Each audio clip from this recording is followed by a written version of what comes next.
wait like wolves. The smell of blood in their nostrils. Waiting. Interminably waiting. And then...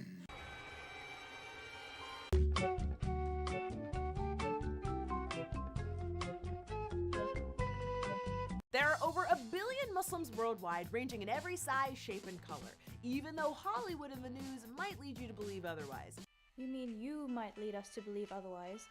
You're the one saying that Islam is a race after all. So to prove how ridiculous it is to assume you can tell who is or isn't a Muslim, we sent our friend Kareem into the streets of New York to play a little game we like to call Can You Guess the Muslim?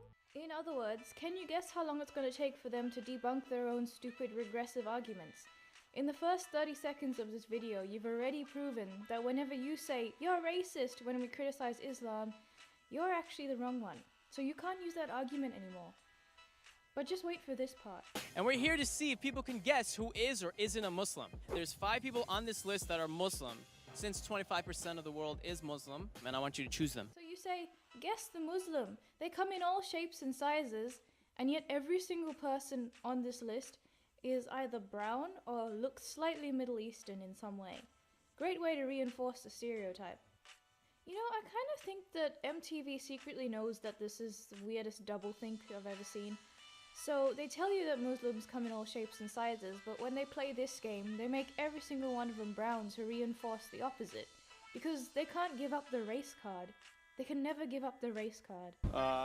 Girl? This guy. This guy. He's Muslim. So you can see that everyone guessing automatically goes for the one that looks the least like the obvious you'd think for a Muslim. You know, the stereotype. They actively avoid the chick with the burqa and the guy with the weird hat and everything like that, just to go out of their way to be as inclusive as possible. And yet they all get it wrong, except for that one guy at the end. Who they were. That's an Indonesian right there. And then we got that woman, Chinese Muslim. That's the next one. And this woman there. Everyone on this list that's Muslim is exactly what you'd expect them to look like. So how is this breaking a stereotype when you're telling people to look for the stereotype? I think they did the opposite of what they intended to do in this video, because the people in the video obviously don't believe in these stereotypes. And they try their hardest not to judge when they make guesses. But then it's the MTV people who say, "No, it's these guys," and then point out the stereotypes. And now we're gonna go to round 2. You're gonna choose from these celebrities who you think is the Muslim. Direction. Out of these 3, who is the Muslim? This guy's here. Yeah. Of course, every single celebrity on this list is brown because you want to keep the stereotype. People guess, and there's no lesson here except the exact same thing as before. You just pick out really obvious people, especially the guy from One Direction.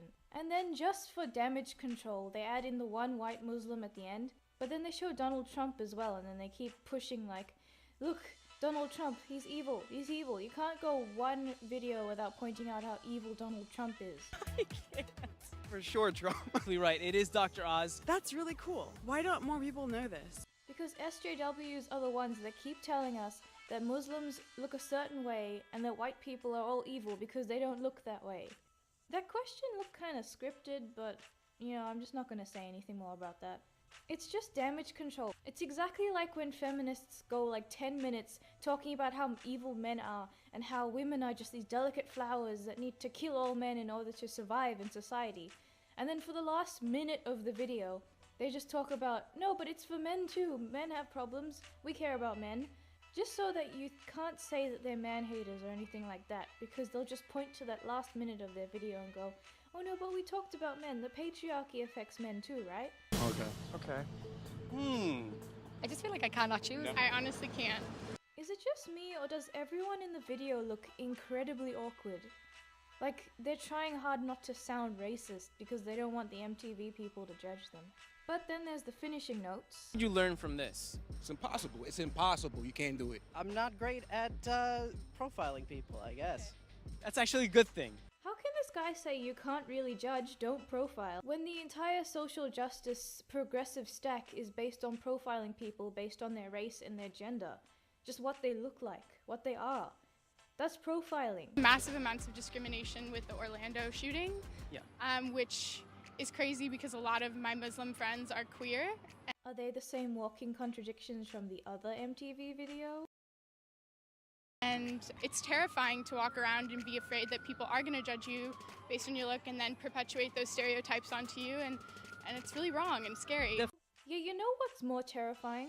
Walking around in your hometown, terrified that there are people out there who will kill you for your sexuality. And who think that you're evil just because of that sexuality. And what's more terrifying is the fact that this is happening, but the media keeps trying to cover it up because they don't want to be racist. And so they potentially turn people who have the same ideology that would kill you for your sexuality into the real victims. And they don't give a shit about you. I think that's a bit more terrifying. Because now the progressive stack is eating each other alive, because skin color and religion is now more oppressed than sexuality. The fact that there are people like Donald Trump and other people who are taking extremist values and putting that on 25% of the people in the world, it's a shame. Again with the Donald Trump assassination. Look, I don't like the guy, but he's not like Satan or something. I don't see how just pointing at these people that you don't like is gonna solve all the problems magically. The more people would know about the Muslims, maybe they'd accept them. Yes, people do need to know more, because if they did, they wouldn't be calling people racist for just criticizing a religion. If people actually knew what was in that religion, maybe they wouldn't be yelling out all these buzzwords all the time. So I agree with that, but it's probably not for the same reason that you said it. And acceptance goes both ways. If you accept someone, you can be nice to them as much as you like, but if they don't accept you and your values, and they want to destroy all the values that you have, then the acceptance isn't really going to work. There you go, guys. Muslims are just like you and me. We come in different colors, shapes, sizes, nationalities, and orientations. Except everything you did in the video contradicts everything you said. You did nothing. You know, it's so cringy. MTV is so cringy and stupid. I don't understand why it's so popular. It's like those stupid little kids on Vine, like, why did you print out emojis? Does anyone actually take this stuff seriously? I refuse to believe that there's people out there who look at this and go, oh, well, that's really interesting. I'm glad I watched this today. MTV is so educational. I mean, probably a bit more grumpy than I should have been. And I've been hearing stuff about how police in certain areas are making talking to women and catcalling a hate crime. I mean, you might as well just go MGTOW now. Officially, the human race is now fucked. I don't understand how feminism can say that women are so strong and we need equality, and suddenly somehow simply talking to a woman will break them because we're all delicate little flowers. I don't understand how it got to this point. How did it get to this point? Why are we even having these conversations? We shouldn't be. It shouldn't be something that we need to fight over. It should just be simple. How did we even get to this point? Why has feminism gone so far, and why does it have so much control? Something really needs to be done because everything just seems to be getting to a high point now, and something's gonna happen. The scales are either gonna tip in favor of common sense, hopefully, or we're just gonna officially say that 1984 was an instruction manual. And that doesn't seem like the kind of future that I want for people that might come after my generation. I feel like everybody on this is probably Muslim.